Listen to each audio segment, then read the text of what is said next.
All right. And we are live. Welcome, everyone. Welcome, everyone. Welcome to Talk No Jutsu Live. I'm your host, Dash Attack, and with me is a very special guest. Just got monetized.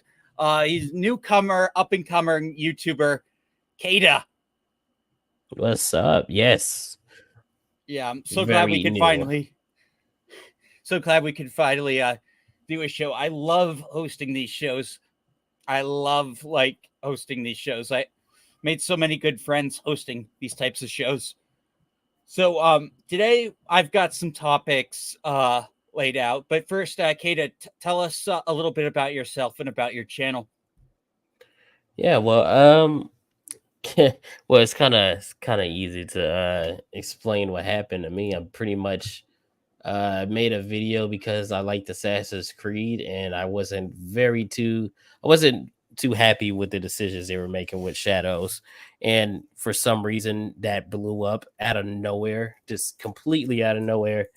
And then it was just I don't know, man. It just started going just snowballing from there. And then, I just made another video on Star Wars and that started going crazy as well. So I didn't really ask for it, just had it thrust upon me. So I was like, you know what? I might as well. Like, apparently people like when I talk, so I might as well just keep doing it. Yeah, yeah. This whole crazy the whole I did not see the whole game getting delayed thing. That was a real plot twist. No, I knew that was going to happen. I knew it was going to happen. The only thing is, I thought they would delay it further than February. Yeah, I like the theory. It was that whole mess up with the arc that the one that got destroyed during the atomic blast that they accidentally put in merchandise. Yeah, it was I dumb. think I think that was what got them to we need to pull this game. We need to make corrections. The consultants we hired didn't do jack shit. They focused on everything but actual history. Yeah, and I don't know how that slipped through the cracks. That's like something that's you can You know, literally just Google that and like figure out what that is. So I don't know Assassin's how they Creed messed that always up. used to have this shit down. They were never exactly historically accurate, and that was explained in the plot because of the Templars and stuff, altering history. But they just did they got architecture wrong from they used Chinese architecture in the trailer.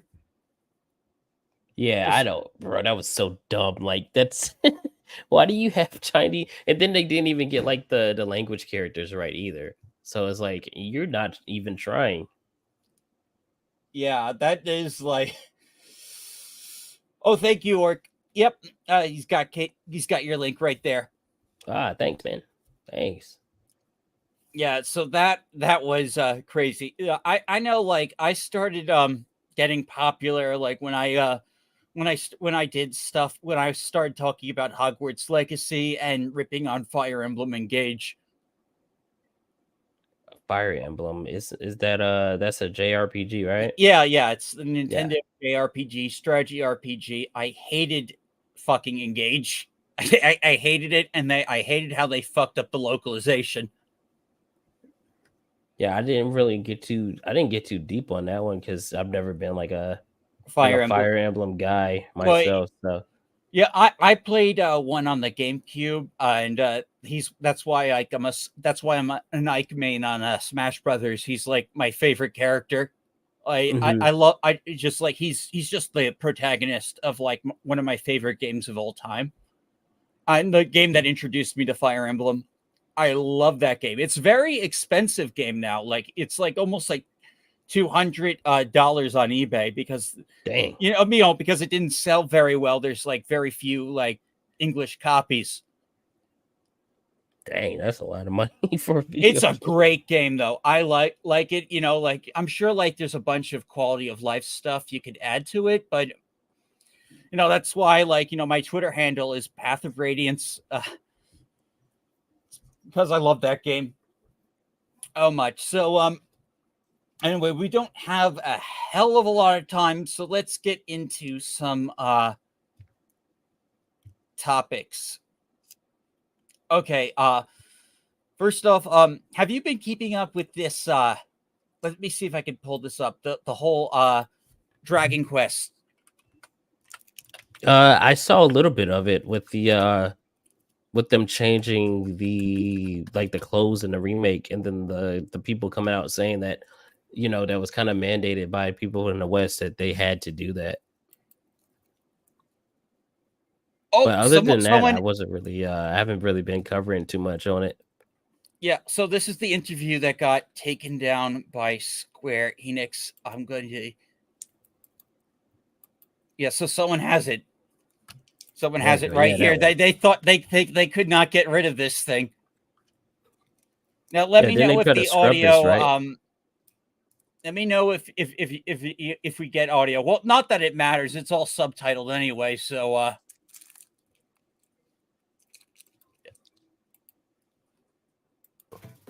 あとすごい話題になってたそのコストとか当時とそのままなのかどうなのかみたいなのがありましたよね。まあね、いろいろ規制もあってね、露出してきちゃいけないとかね。そこちょっとあんまり深掘りする気はないんですけど、いいのにだってフィクションだけどその中に主人公というあなたが入って冒険するっていうことでいいじゃないと思うんですけど、違うんですかね。なんですかね。よくわかんないですけどね、これについてはね。ゲームだし、フィクションという自分の中のバーチャル体験でのノンフィクションだから楽しくければいいのにっていう思っちゃいますけどね。あんまり露出するとね、年齢が上がっちゃうっていうね。全年齢じゃなくなってしまうっていうのがあったりとか。ルールがなんか各国違ったりするんでね、広く売ろうと思うと一番厳しいところに合わせざるを得ないとか。でも当時そんなこと思わなかったですけどね。コンプラっていう名のね、やっぱりね、ある種のね、なんだろうな、絶対心というべき、善の名を借りた悪夢。I love this. I love this guy. I love this guy. So apparently, this guy worked with Toriyama on the Dragon Ball. He was his editor at Shonen Jump. Oh wow, I didn't know that. Yeah, so he's there, and I guess Toriyama's stead. He's some of the best quotes come from him. The evil disguised as good. Love that. That's what the whole social justice thing is. It's just it's a good thing. It's nefarious stuff disguised as a good thing. That's a truest comment though.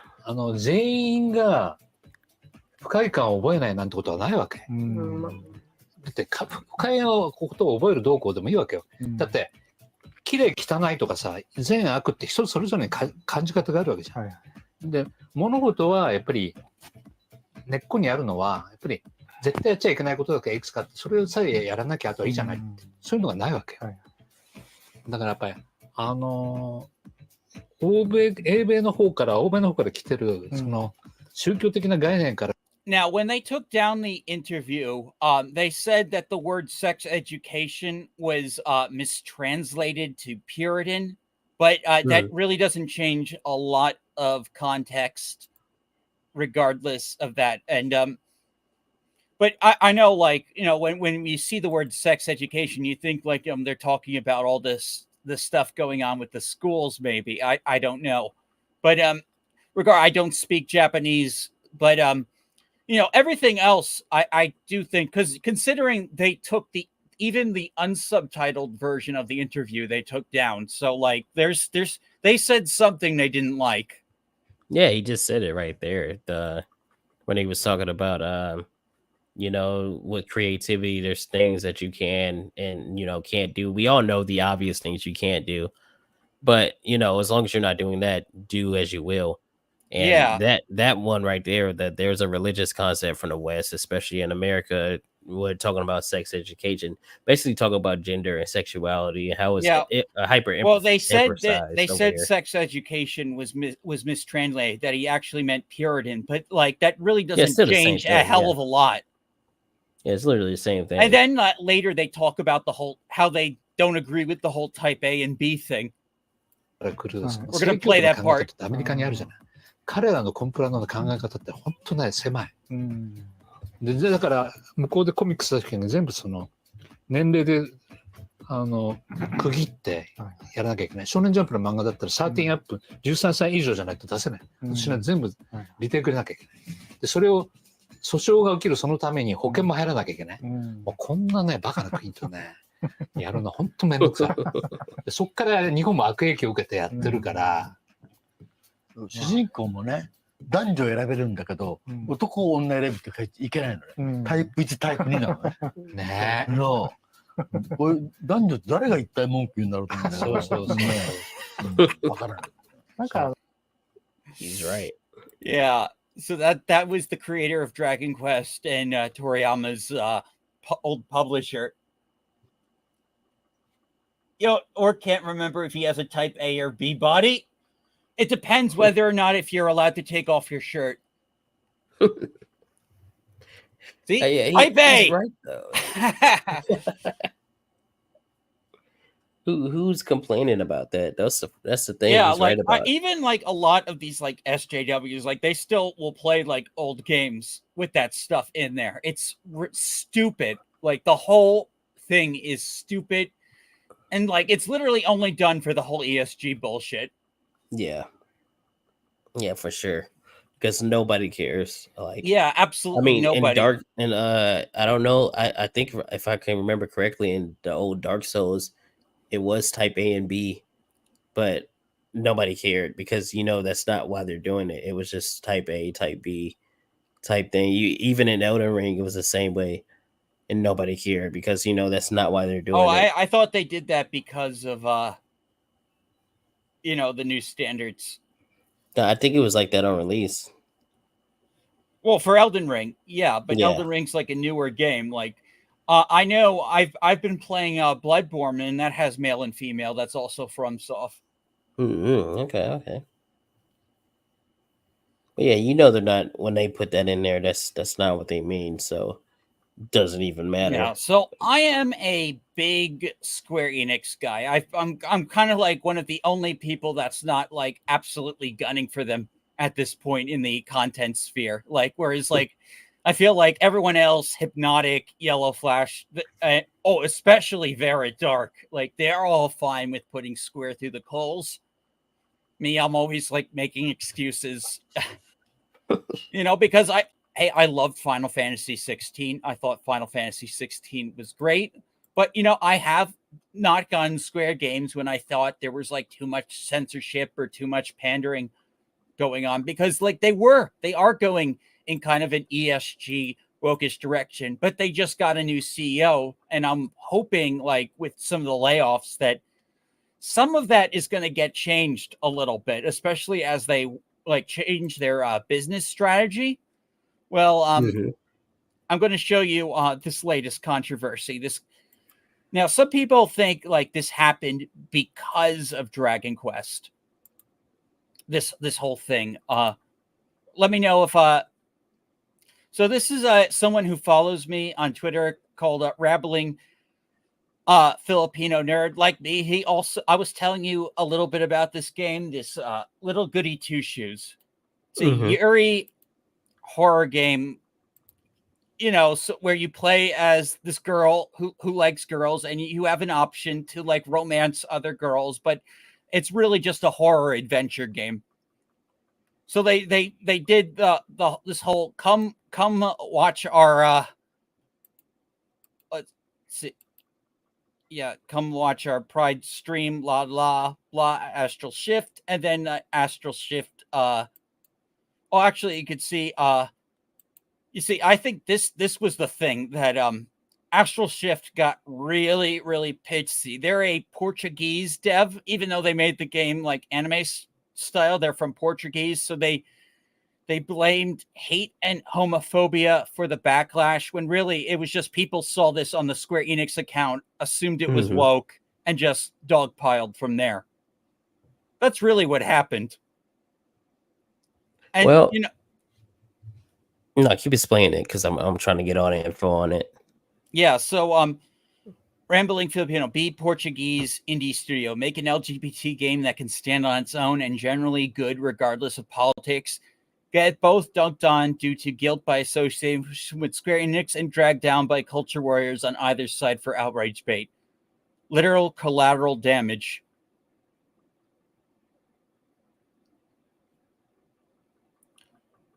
So pretty much, because it had the LGBTQ themes, people thought they thought it was going the Yeah. route that it usually goes when you see these kind of things. Yeah, the game's been out for a year. I got this game. I was playing it over the summer, like long before this drama even happened. Yeah, so the game came out last year. It's kind of like its first year anniversary. It's just an indie game that was published by Square Enix. The anime, cutesy 90s anime art style. I have streams of it. In fact, like, you know what? Let me see if I can pull up Smash's video. I'm sure he wouldn't mind if I pull that up. Yeah, I'm sure you wouldn't mind. But it looks like because like this is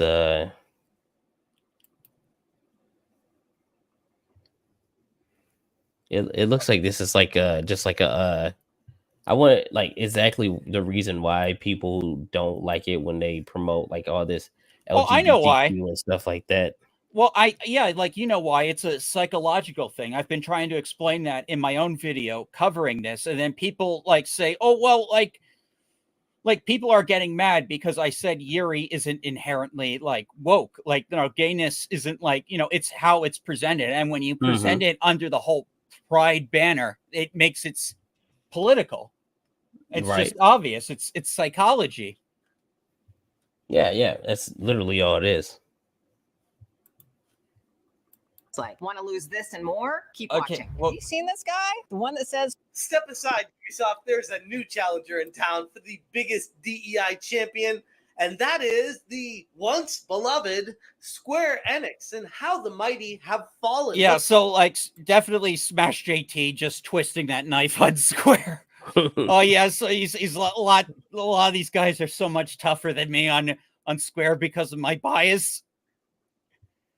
Oh yeah, but What's going on, guys? Welcome to another episode of Smash JT. And many of you may recall a few months ago, Square Enix had one of their earnings calls that didn't go so well. And they announced they took a massive $140 million hit to their bottom line True in zombie content gaming. abandonment losses. And you'd think that's bad enough. They all hands on deck, everyone making sure they're doing the right thing moving forward and putting the best effort forward in all their games. But no, what they're doing instead is fully embracing DEI, going down the path of the fallen, and they are getting prepared to blame you as soon as it all comes crumbling down.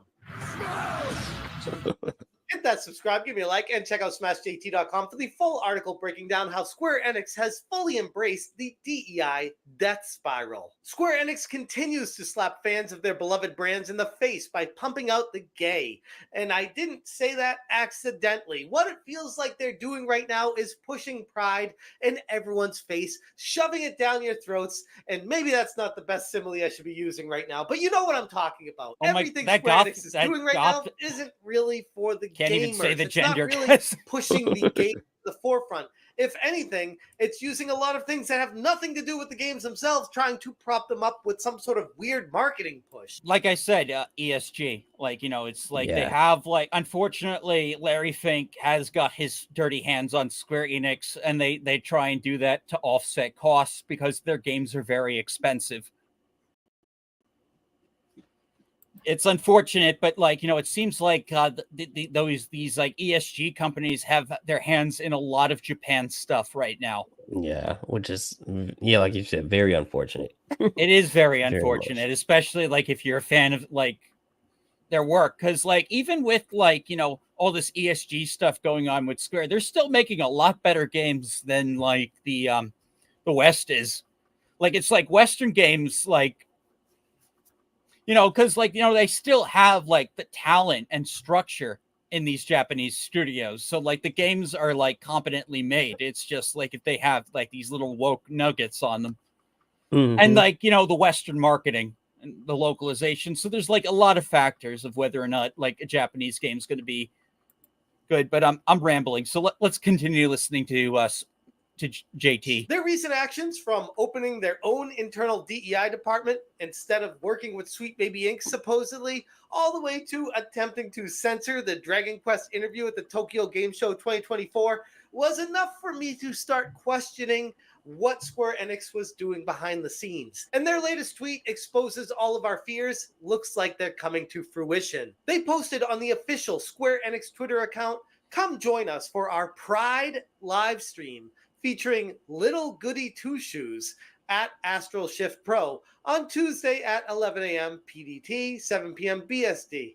Twitch.tv/Square Enix. We'll be chatting and giving away some game codes. See you there," with a waving hand and a pride flag. And it's going to make you wonder, what the hell are they doing? This is the weirdest promotion I've seen. It's not like there's even a Pride Month to go on and say, okay, they're just pushing pandering for the Pride. No, they're doing it out of Pride Month and pushing it for a game that has very little to do, and you could actually play the game to have nothing to do with Pride at all. Just kind of feels like they're reaching a bit with this. Square Enix is now randomly promoting on their official Twitter account a gay version of Little Goody Two Shoes, a game originally released on November 7th, 2023, with very little fanfare. And I'll be honest, before this tweet came through, I'd never even heard of the game or so much as looked it up or seen it or anything. And honestly, it doesn't look too bad. I was like, oh, it looks like an interesting game. Why this weird marketing push surrounding it? Talking to some people in the community about the game, they felt like Little Goody Two Shoes was a decent game with a unique blend of eerie and nostalgic charms. Square Enix's decision to market it heavily under the Pride banner seems to be an attempt to pander to a specific demographic for a short-term boost in sales. But it's hard to see this as any kind of sustainable strategy for Square Enix long-term, especially when factoring in their approach to handling audience feedback. And what I mean by this is actually the reason why I wanted to make the video. They locked the replies. Why would you lock the replies to this tweet if you genuinely believe in the message? If this is what like you before there was stand any behind drama, and the you wanna replies push were it forward locked. to They everyone practically out there, invited this let shit. people speak their mind. Let people be free. That just shows they knew exactly what they were doing when they put it out. Exactly.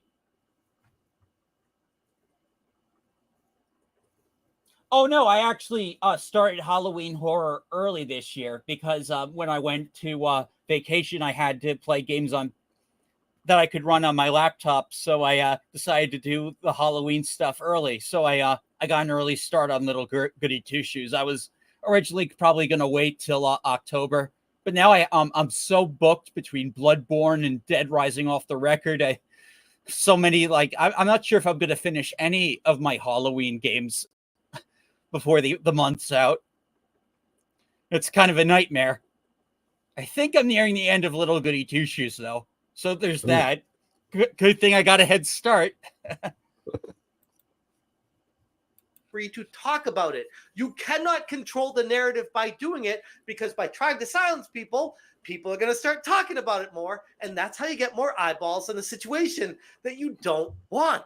And of course, even with Square Enix having the replies blocked, Astral Shift, the developer of the game, couldn't help themselves trying to jump in and say, oh, we're being attacked now, even though nobody could even reply. This is what they do, and they always do it. They said on Twitter, while it's very disheartening to see Little Goody Two Shoes get this amount of hate and homophobia a second time, we will keep on proudly developing and promoting LGBTQ plus titles with the pride flag and a heart emoji as they quote tweet Square Enix Pride live stream. Astral Shift continues, we're very happy and proud of our community for supporting us through this second wave of bigoted comments and hate. QRT the original Square Enix post with positivity, and let's make this Pride live stream a great experience for. Yeah, and so I also saw some individual people that had worked on the game also like made like comments and stuff just saying like, oh, this is so unfortunate, like, and stuff like that. But literally this whole thing is Square's fault for their marketing. It's literally all their fucking fault. Yeah, I say it all the time. You can't blame somebody for reacting this way. Y'all did that. everyone. Our titles are very honest and true to ourselves and our identities, and we've seen how they resonate with so many people. Little Goody Two Shows has made Hey, such Dante. a positive impact since its release, and we appreciate every positive message of support we get. Again, calling out your own customers for not buying your games and calling them bigots and homophobes is not going to get you additional. Oh, and it came out of the Dragon Quest III HD censorship situation. Yep, it was like fire on top of gasoline. Like, you know, Square Enix was already getting heat. It was just the worst timing possible. And I even talked to someone saying they probably did this to divert attention away from the Dragon Quest stuff. And it's a plausible theory. Sales. Hating on your customers never works. I don't know how many times we have to say this, but holy crap, it feels like these developers and publishers never learn. Square Enix is silencing the community's opinion on the matter, which is always a failed attempt to control the narrative and avoid any kind of public backlash. In an industry where we thrive on engagement and discussions, restricting the replies only fuels the skepticism and suspicion around the motives. It shows a sincere lack of confidence in their stance. Like I said, if they believe that the messaging would resonate with their audience, don't you think that they would not want to restrict the opinions? Don't you think that this is something they'd want to have an open conversation about? But they can't do that because they know they'd be exposed. This game has nothing to do with pride. Gamers want games to focus on the game experience and not be pandered to like we're some sort of number on a shelf that you just kind of throw us into a bucket with. We want the game experience to be great. The marketing approach highlights a clear misunderstanding with the game's appeal. I'll be honest, like I said, I'm not familiar with this game, but thanks to Dash Attack on Twitter, he gives us some insight as to what Little Goody Two Shoes could have been marketed effectively as a Yuri horror game, which, if you're not familiar, a Yuri genre is a genre of Japanese media focusing on intimate relationships between female characters. And Dash Attack continues on Twitter with the quote retweet of Square Enix stating, "The Western branch of Square Enix does not know how to market the LGTs despite it being a really good Yuri horror game. All they have to do is call it Yuri and the culture war people would be less likely to dogpile. The game is great. It's not really Western. It's got a weird creepypasta vibe where the cuties fairy tale / 90s anime aesthetic clashes with absolute nightmare fuel. Feel bad. All they had to do is call it Yuri. That's all they had to do. Marketing it under pride only comes with the political baggage. Also, with 10 different endings, I believe it's completely possible to complete the game without falling in love with any of the 3 girls. Meaning that it's not strictly Yuri and it's not strictly pride. Meaning that this game could be a traditional game in itself. Which means that Square Enix is trying to go out of their way to find a marketing angle to push this game on people." Yeah, so like they had a game with like some like gay romance. It's not like the default overall focus, and then they just like they lambasted it. They put a label on it, and then like fed it to the wolves. Yeah, it was stupid, and like, you know, I mean, like this is like something like freaking Disney would do. Like, you know, and I really hope they're not taking marketing tips from Disney, of all people. Yeah, if you want to know how to tank your company, just watch what Disney does. Yeah, just gaslight and just cause Twitter fights. Like that was what Disney did for like 10 years before it bit them in the ass. Just terrible, dude. Yeah, I know. I don't know why these companies keep doing this. Like it's not. All it does is create toxicity. Yeah, like it's so easy to avoid, which is I don't at this point I'm starting to think that they don't really want to avoid it. Like for some reason they still think the term all press is good press works for them, where it doesn't work for like a mega corporation.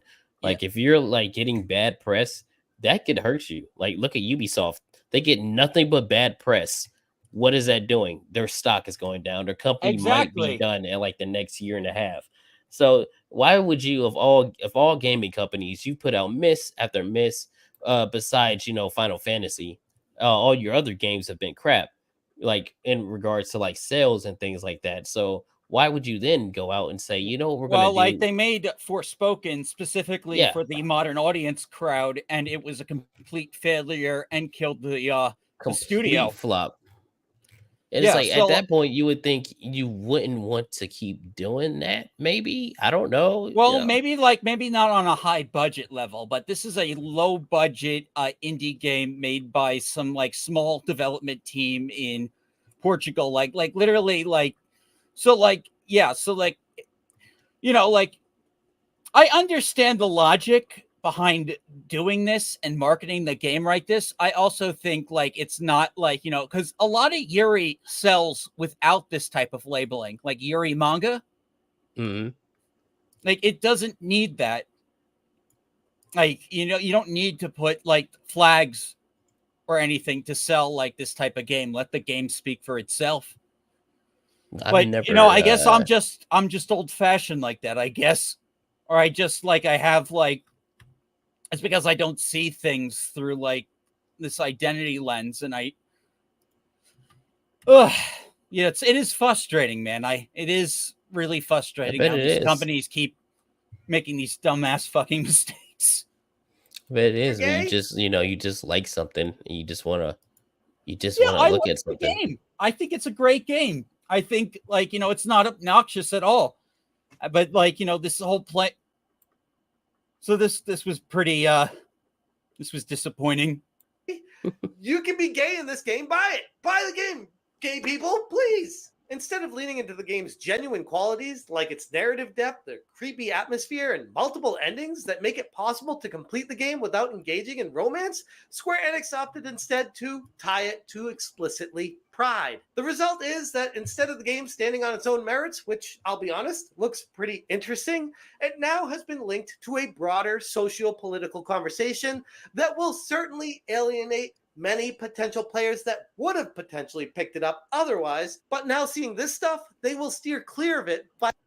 And do you want to know who one of those people is? I actually was watching Savvy on Side Scrollers talk about how this was the type of shit she would like to get, and now she won't do it because of the drama. So like they Yeah. literally lost Savvy over this shit. And it's sad because I like the game personally. Just sad. Yeah, it is sad. Like, you know, it's all this dumb shit. And that's why marketing is so important, and why having good relationships is so important. Like, you know, like I believe like it was a misunderstanding, but it was a misunderstanding that could have been fucking avoided. And yeah, the fact they locked the replies means they anticipated, they invited backlash. You know, so whoever is in charge of the marketing at Square needs to be fucking fired. Yeah. That's my All these personal different opinion. companies. Yeah, they keep doing the exact same thing. I don't know how they still have jobs. Yeah, they don't. Yeah, so we could finish the video or move on. Oh, it's up to you, man. It's your show, brother. It's up to Yeah. you, brother. Yeah, well, it's mostly like I think we've covered everything, but yeah, like shout out to Yeah, shout out to Smash JT. yeah, The absolute legend. yeah. All right. Yeah, so I'll yeah, so let's move on to another topic. I found this article on we'll save the Galo stuff for towards the end, maybe. But yeah, I found this. Yeah, so I found this Bounding article. Saber Interactive CEO says middle market titles like Space Marine 2 poised to make a comeback as AAA development becomes unsustainable. Now, we already know this guy's based because of the whole Asmongold thing. Yeah. And I'm pretty sure he did write that comment.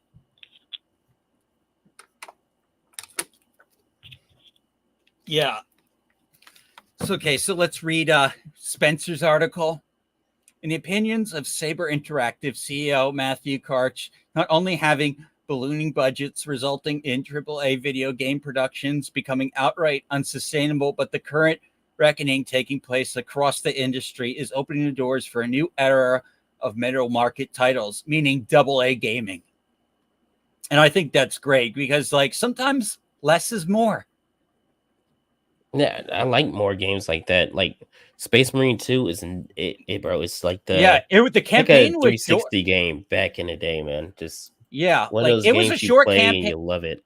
It was a short campaign, but the campaign and story were just freaking epic. I loved all the gore effects, everything. I It got was to go great. back and do more of the multiplayer content.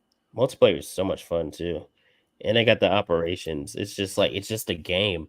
It's like it's the most game that you could get where it's just like, hey, have fun. You don't have to commit time if you don't want to. Just play our game and enjoy it. Yep. It was really cool. Sorry. Okay.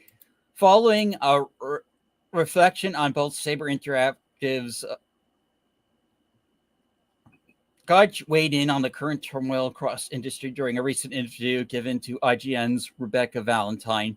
Following a reflection on both Saber Interactive's April 24 decision to split off from former partner company Embracer Group. Oh, good thing. As well as their ongoing financial struggles, the Saber Interactive CEO said, I generally would say that AA development has become very risky. And that's where Saber Interactive is different. He had Saber, I believe, can create AA, AAA, but not a AAA budget. Yeah, like that's another thing. Like this is the same problem movies are having, like budget problems, just going way over budget. Like you hear, like Joker 2 went way over budget. Yeah, it was that's why it's flopping. Over $200 million. Yeah, so I have not seen that movie, but I've just don't watch heard it. So many negative things. Like I watched it. I watched it with my brother, who was a normie, and we both wanted to cry. Like I wanted to cry watching it because it was that bad. Fucking bad. Like I kept putting my hands, like I would look over at him, he would look over at me.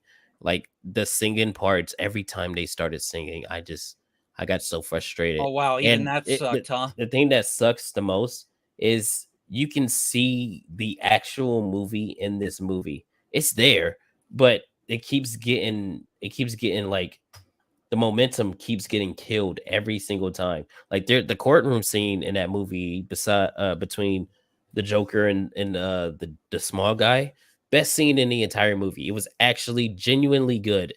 And then it's preceded by Joker and Harley Quinn busting in a fucking song. And then the song doesn't do anything to move the fuck that movie, dude. I fucking hate that movie. I hate it with a passion, dude. Yeah. It's so bad. Yeah, if you want to see a good movie with musical flair, see Beetlejuice 2. I enjoyed that. Yeah, I heard that was good. Yeah, I think games become more expensive to make. The $70 titles is going to be the way of the dodo bird. I do just think it's sustainability. Look, you remember the hype for Cyberpunk 2077. Oh yeah, he's going in. Like that is like infamous, like one of the worst launches in gaming history.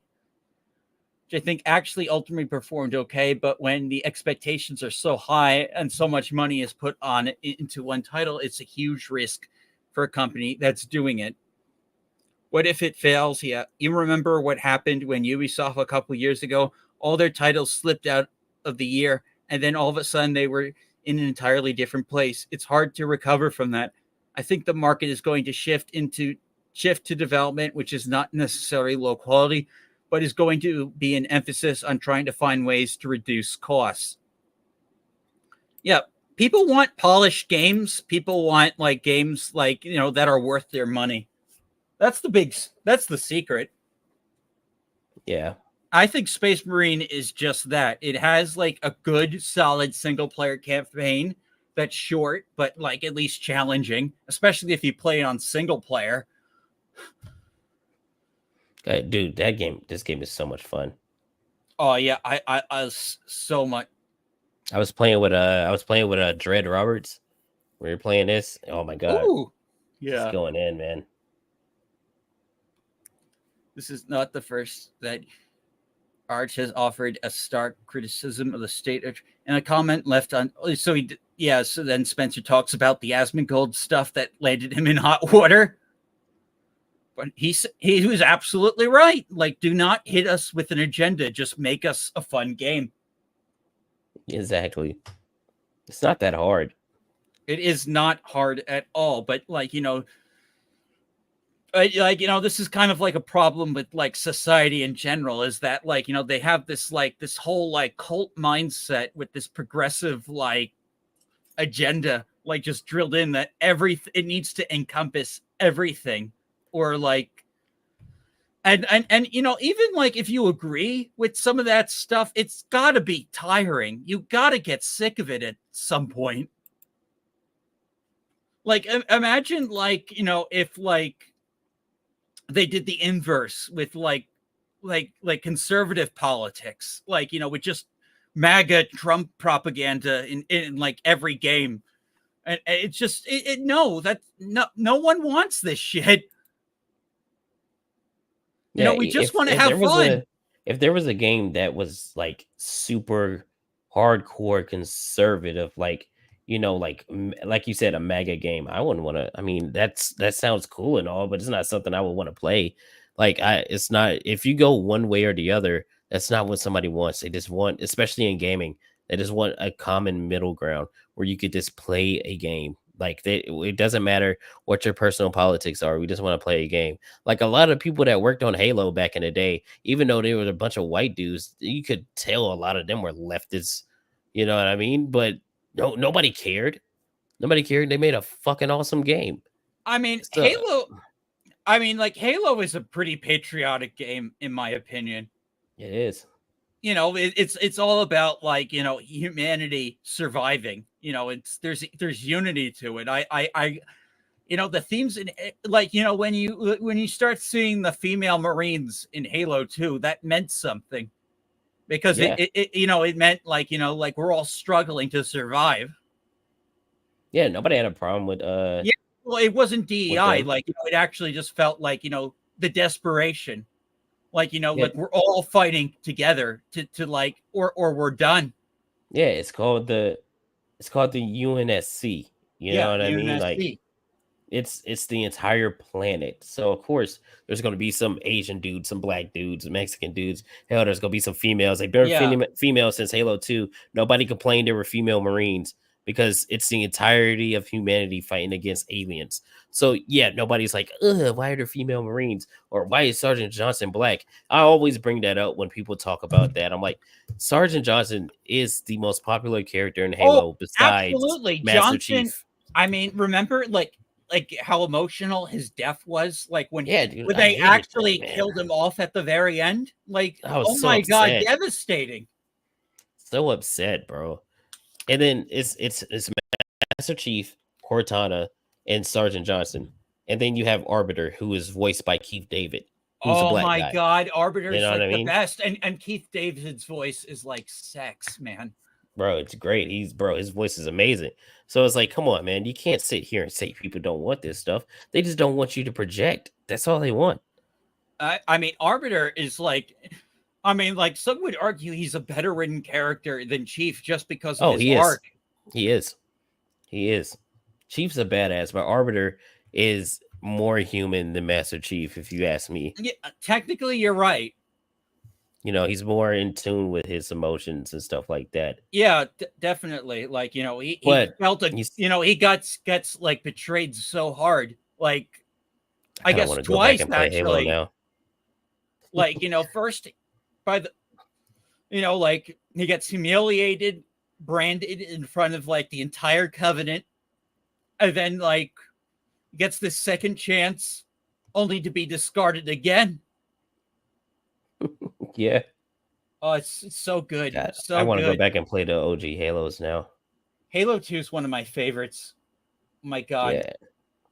I got a controversial opinion. I think Halo Reach is the best Halo game. That's all right. You're allowed. I need to fully replay it. I'm gonna replay it with a friend, but the PC version was acting really buggy. Are you just gonna play the actual game or the MCC?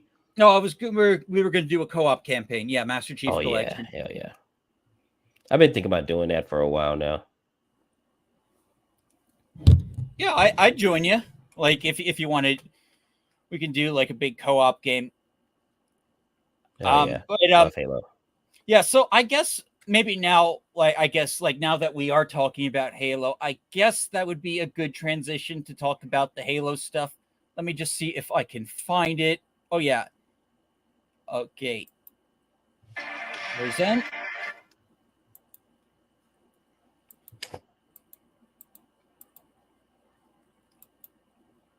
All right, here we go. Yeah, Halo Studios. I also have I have the actual video, or I did have the video. Let's start with that first. So the announcement video for Halo Studios. When I saw it, I was just like, "Are we being serious here?" I have not actually seen it in full, so let's check this out. Do you think I'll get flagged for it? That's a good question. You're asking the wrong guy. I'm new to YouTube. I have no idea. I have no idea actually. Maybe play it without the audio, because I've seen it. Okay. Chris Matthews, take one. Mark.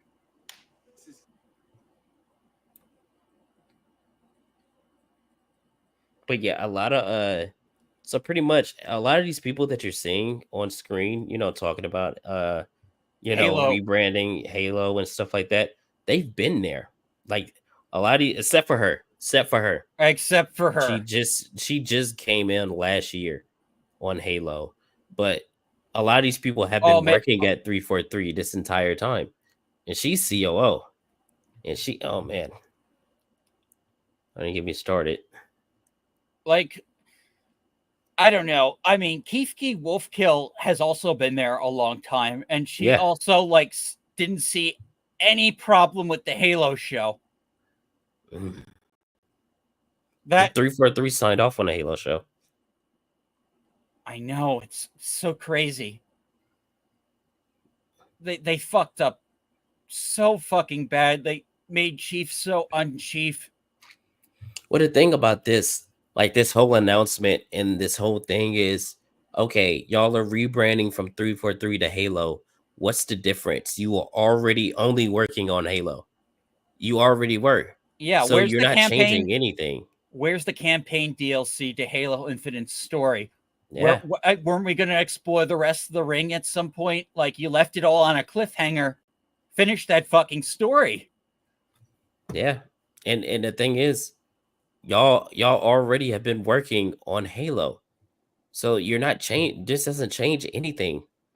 I mean, you're switching engines. You already switched engines for Halo Infinite. Why people keep forgetting Halo 5, Halo 4 and 5 had a completely different engine than Reach and all the other ones because it's a new studio.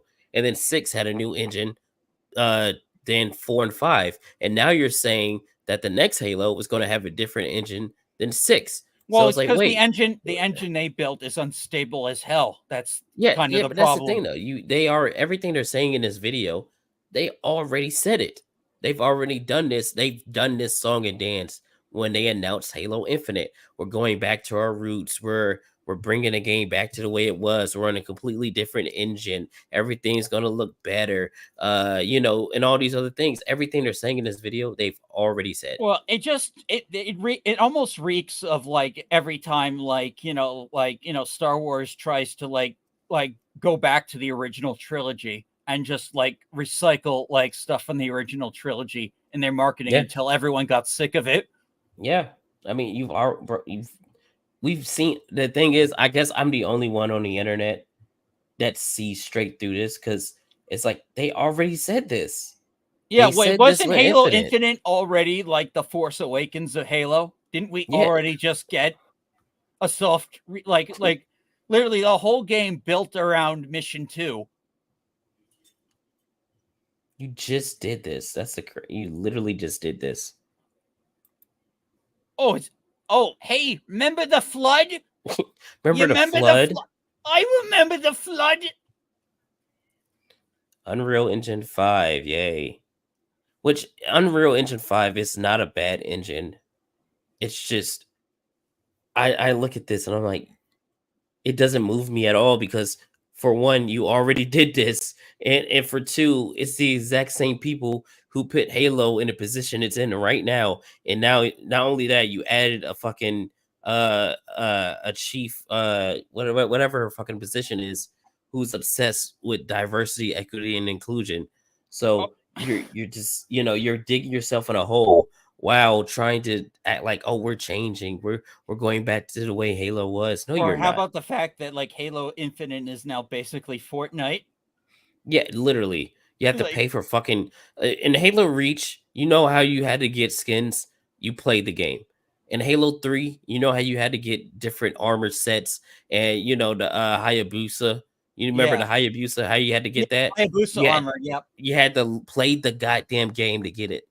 In Halo Infinite, if you want that good armor, you have to pay $5 to $20 fucking dollars. That's not Halo. I haven't played Halo Infinite since season 2. I haven't played it since launch. Yeah, it's like once you finish the campaign, like,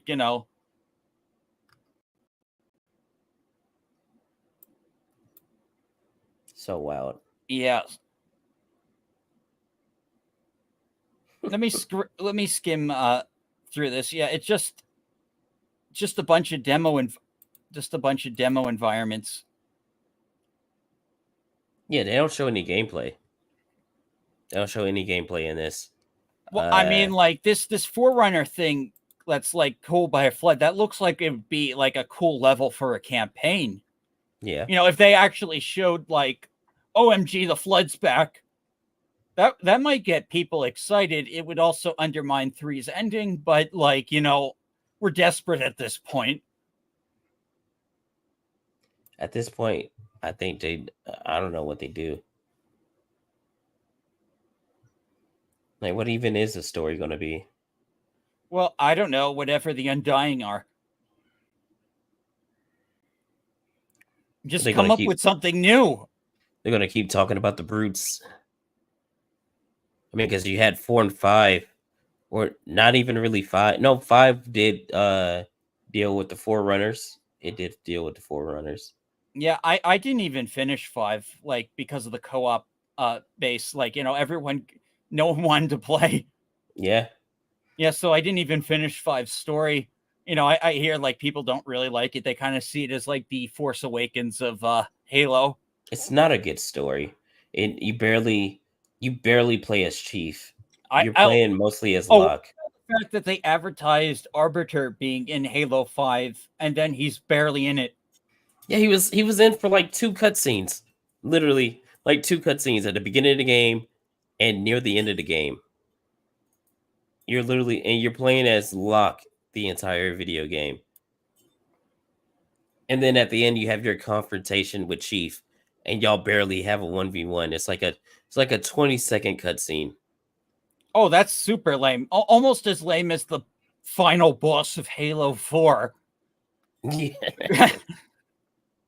The fucking Prometheus. Again, a cutscene. Yeah, at least Halo Infinite actually has a final boss. Yeah. Yeah, like they actually had bosses again. I guess my the thing I differ from like with everybody else who's talking about this is I don't mind the armor. I think the armor looks good. I love the you're talking about Melanie Mac's thing where she thinks Chief. So Melanie Mac doesn't know what the hell she's talking about. I like Melanie's takes on most things, but I don't agree with her on that one because I love the armor. It looks more like the I don't think that's the Mark 1 armor. I think that's the Mark 2. Mark 4, yeah, Mark 5. Is it the Mark 5? Yeah, the helmet looks like a Mark 2 helmet. Oh, really? Mark 5 is the Halo 1 armor. Yeah, it doesn't look like the Halo 1. It looks more like the OG Mark 1 or Mark 2 helmet. Well, now that goes into like the book lore. Yeah. Oh yeah, dude. I know. My memory is very because like I literally read those books in middle school. So like yeah, I love it. Yeah, those early books were really, really good. Like Ghost of Onyx. Oh man. I love this. I like the armor. I think it looks good. But the thing is, none of that matters if you don't make a good game. None of it matters. Like you can change your studio. You can say, "Oh, we're here for Halo," and this and the third. You've already fucking said that. Yeah, like give us We've already done something to this care song and about. dance. What you mean, like what you need to do is you need to build off of what you did in Infinite instead of restarting everything again.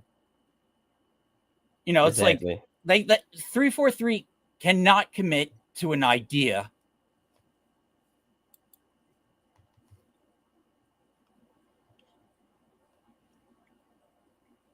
Oh my god, the mismanagement is just staggering. It hurts. It kind of Yeah, fucking hurts, man. you took one of the golden this is Halo is a golden age franchise. You know, like it's a classic.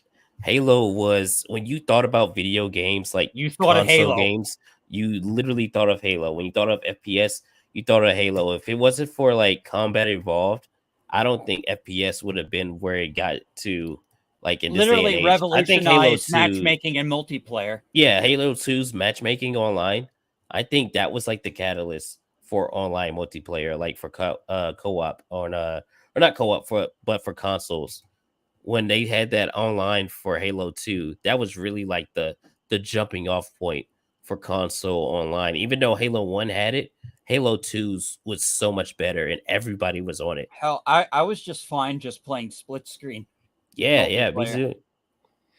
That first time I played Halo 2 online, it was magical, bro. I never Magical. actually got to play Halo 2 online.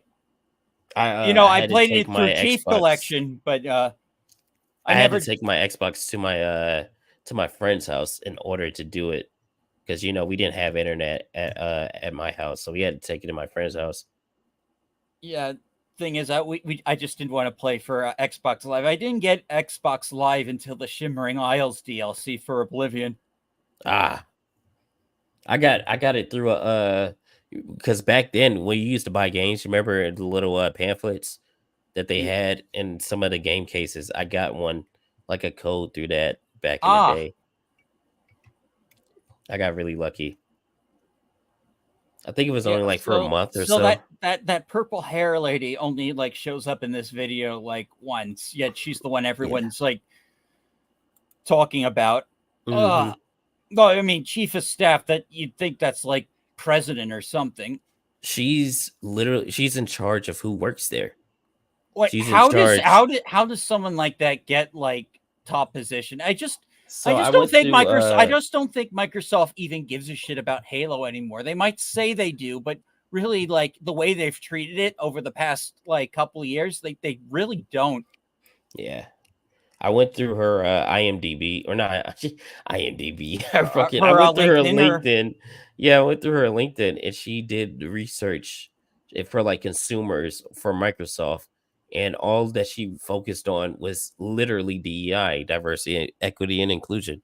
Everything that she was looking into was more inclusive things for gamers. That's all not that she what was in Halo charge needs. of. Like Yeah, that's a fad and it's dying. I don't know how she got chief of staff. Like literally, I can see like them having like something. I mean, they literally did diversity, equity, and stuff. You can have crippled Spartans in the game. You have. I mean, yeah, dude. Fucking what's her name from Reach? Is it Katie? Is it Cat? Yeah, Cat, the best Reach, sniper in Reach. the UNSC. Yeah. One of the best Spartan characters. She's fucking disabled. She has a robotic arm. Nobody cared. It's like, oh god. The context is the thing. They keep forgetting that context is what matters. Like, yeah, if you could make a Spartan, this is a super soldier in a mech suit. Of course, you could have him have robotic arms and legs and things like that. That just makes sense. Imagine trying to put a wheelchair Spartan in the game or something.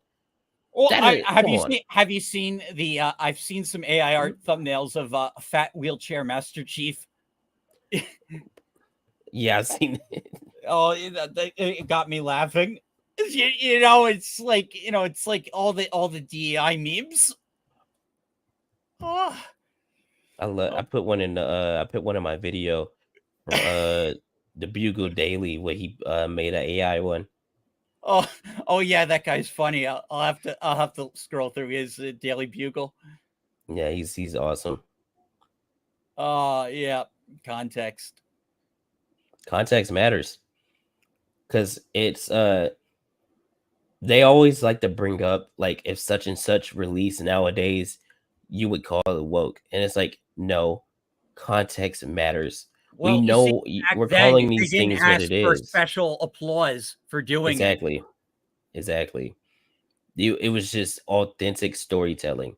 If a character happened to be gay or a character happened to be, you know, a different race or gender, that's just what it was because we know you're just trying to tell a story. They've made it clear now that what you're trying to do nowadays is to virtue and people see straight through it. So, I mean, what's a movie that just came out not too recently that has or I could give you an example right now, a show right now, The Penguin. This should check all of their boxes as woke, right? One of the main characters is a woman, a Latino dude, and a disabled guy. That should check all of their boxes. Why aren't they praising the Penguin as woke? Because that's not what it's doing. It's not trying to virtue when's out. the second episode coming out? Is it out yet? Yeah. The third episode came out the other day. Oh, I gotta catch up. I think feel the third episode is on par with the first episode. It's really good. The first episode was fantastic. It's that's a great show, man. Yeah, I love this Felissa Falcone from she's so much better than the one from Gotham. Yeah, 100%. Her character. Oh yeah, is great. she's vicious. Oh my god. Like she's great. You know that I was on the I was like, how the fuck is he gonna get out of this? And then like the kid helps him. It's yeah. So I probably after this, I'm probably gonna have to go watch Penguin. You gotta watch 2 and 3. You have to watch 2 and 3 because her character gets better. Victor gets better. Penguin obviously gets better. Everything gets better. This is what the book of Boba Fett should have been. Yeah. Yeah, this the is book what of they Boba Fett promised. Should have been that movie back in the day. They were going to make a Boba. So I don't know if you know this. Back in the day, it was with Josh Trank, the dude that made District 9, and what's the fucking? Oh yeah, I know. What's the movie? With the teenagers. The teenagers when they get the superpowers. God, it's on the tip of my tongue. The one that Max Landis wrote. It's like one of my favorite movies. Fuck. What has Michael B. Jordan in it? And God, I can't remember. But yeah, Josh Trank was supposed to direct a Boba Fett movie for Kathleen Kennedy back in the day, and they announced it. Chronicle. But It's Chronicle. Chronicle. Yes, Chronicle. I love that movie. Amazing movie. The name slipped my mind. The one that Max Landis wrote, Michael B. Yeah, the final fight scene was like pure. Like it was like awesome. It was like Dragon Ball Z if Dragon Ball Z was found footage. Like, oh my god, I gotta watch that movie again. It's been so long. Yeah, Chronicle is great. Yeah, that is a great movie. But yeah, fucking where was I getting at? Yeah, like they were supposed to make a Boba Fett movie. But yeah, after Fan Force Stick came out and flopped, they canceled that movie. And the Boba Fett movie got turned into The Mandalorian. Yeah, but no, actually, it wasn't because of Fan Force Stick. It was because of the Solo backlash, which only flopped because of the Last Jedi backlash. Yeah, that too. That contributed too. God, Fan Force Stick was terrible. No, Dino, Chronicle wasn't just okay. Chronicle was excellent. I will not hear any Chronicle slander. Chronicle is a great film, a fantastic film, actually. And I wish more people would talk about Chronicle because that's one of the best found footage movies ever. Yeah. That is a good movie. Yeah, so I really want, I don't know. I just don't think Microsoft is just very serious with just how they've treated Halo and how they've built up like almost no IPs. at all. Like they just bought Activision and Bethesda, and then they're just milking Game Pass. And now even Bethesda games are suffering under Microsoft's management. It's tough, man. I really want Elder Scrolls 6 to be good, but I don't think it will be. That'll make me so sad. I have no faith in Elder Scrolls 6 after Starfield. Oh, that's sad. That makes me sad. That makes me so sad. I was looking forward to Starfield, and actually I did a 24-hour stream when the game dropped, and that shit sucked. So I just it looks boring. The world looks boring. Like there's no alien races. It's all just boring humans, and even the space travel looks ass. It was boring. It sucked, man. It wasn't fun to play. And then yeah, it just wasn't it. It just wasn't it at all. I mean, damn. Speaking of, thank you. I don't know why that reminded me. I need to check my wish list, see if this game came out yet. Where is it? It's called, okay, no, it comes out the 28th. Okay. It's called Moon Mystery, and it looks like the game that Starfield should have been. Moon Mystery. Let me pull that up. It looks cool. I saw it on I follow indie game Twitter page.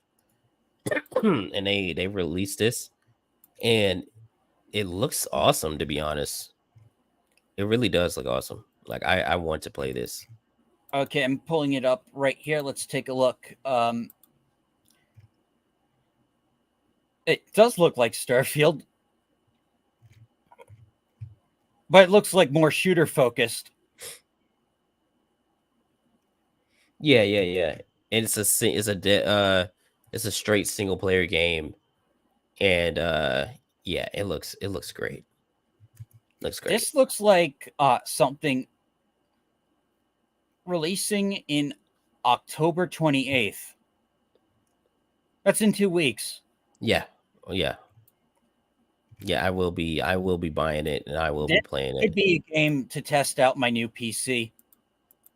Oh, you got a new PC? Oh, yeah, I just got a new PC. I just upgraded. So I'm really I really need to test a game.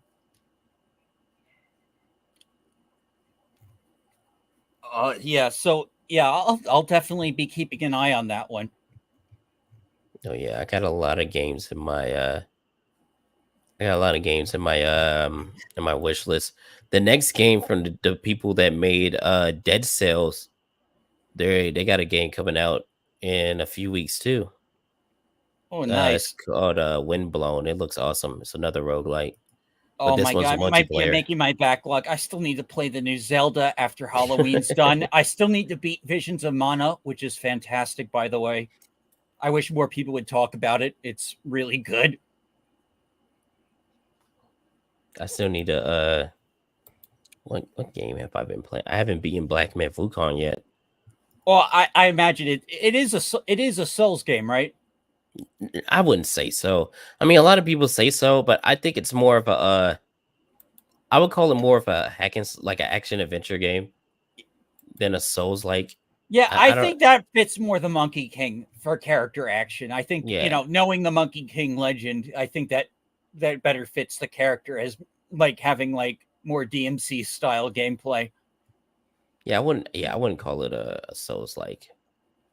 I still have not gotten that game, but awesome game though.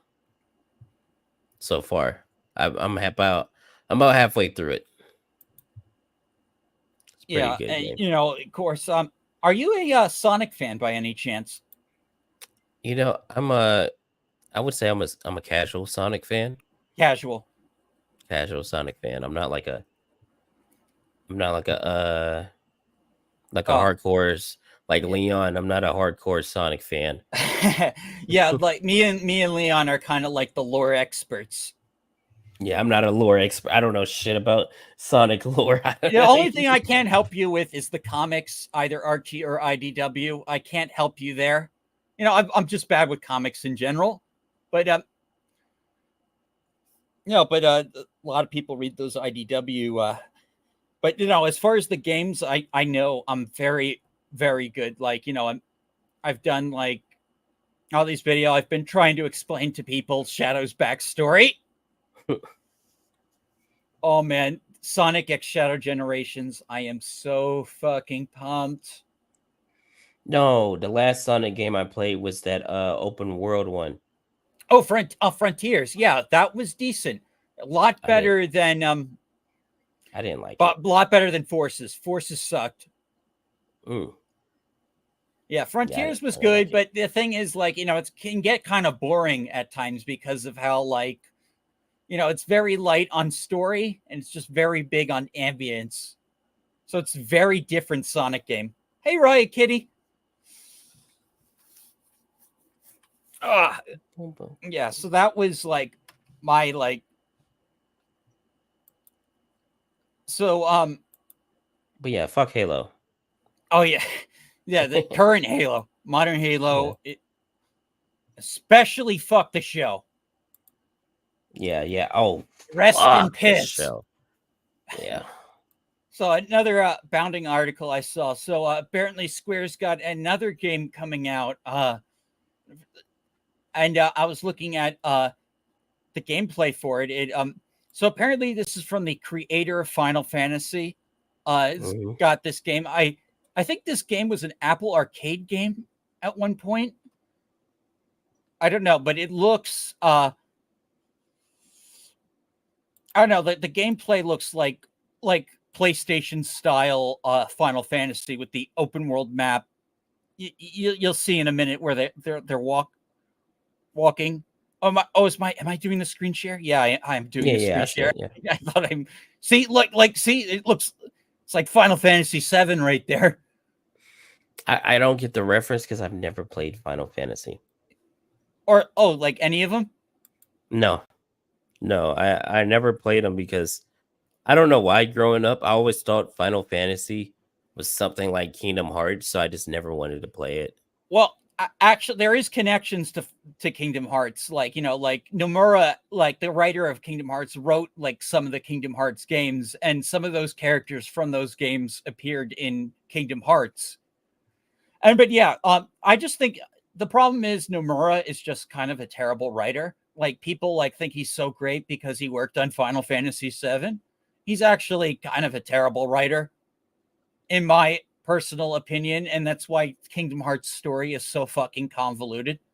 Yeah, I've heard. And that's why remake, like all the new stuff he's adding to the remake, like all other universes and time travel. That's all the shit he did to make Kingdom Hearts all confusing. Oh, and you have to know all the spin-off material in order to understand the story. Yeah, so he's like taking like, okay, the first game, which was like a little convoluted but kind of simple, and he's making it even more convoluted with the remake. So yeah, and that's why I like Final Fantasy 16, because that was done by the people in charge of the MMO, who, like, you know, are really good at writing. He's perfectly written. Yeah, can't go wrong. The original Final Fantasy VII holds up. It's not my favorite Final Fantasy game. My favorite Final Fantasy game is 4. That's real old school.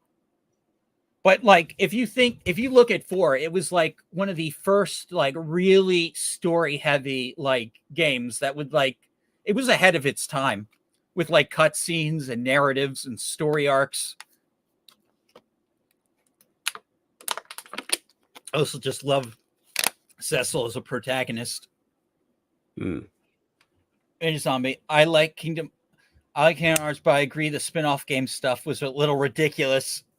Makes stuff like, yeah, like the first Kingdom Hearts was all right, and then like the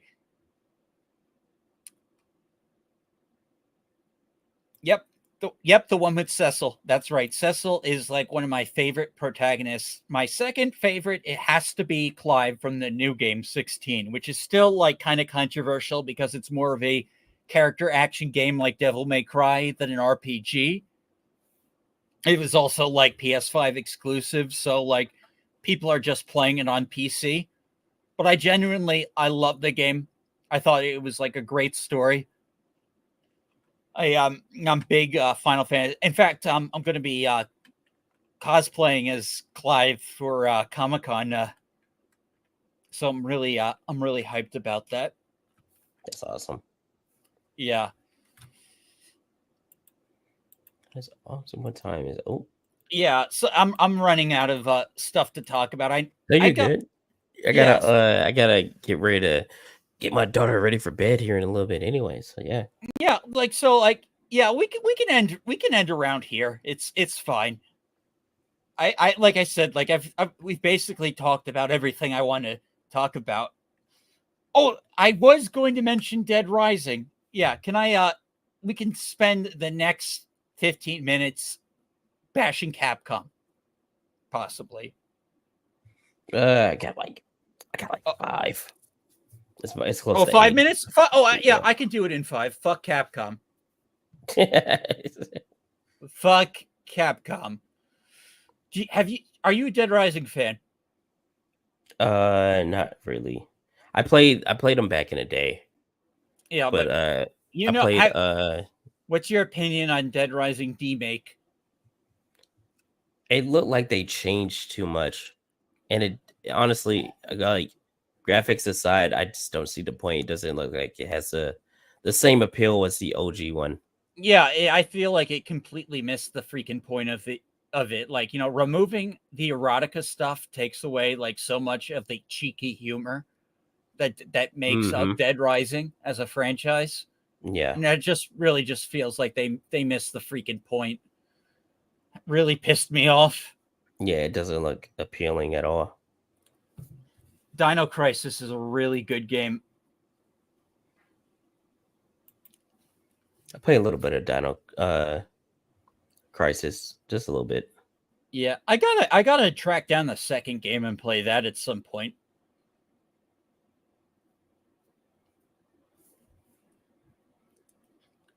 I want more Mega Man games. Yeah, the creator of Mega Man left, though. That's kind of like, he's also the creator of Dead Rising. So like, but yeah, like he's left the company. He went to make Mighty Number 9, which that didn't end well. Good. No. It was like it was a complete disaster. That's tough. Yeah. It's like that sometimes. Yeah. Like, you can look it up, like the history of Mighty Number 9. Like, it was big Kickstarter project. It even had like that game cratered. People hated it. And it was supposed to be like the Mega Man successor. That's tough. Yeah. I can't really. How you mess up, man? That's tough, man. You're legendary game designer. You screw up once you leave. Yeah, it happens. Like, I know someone's gonna get mad at me for making this joke, but like, just look at, like, I don't know.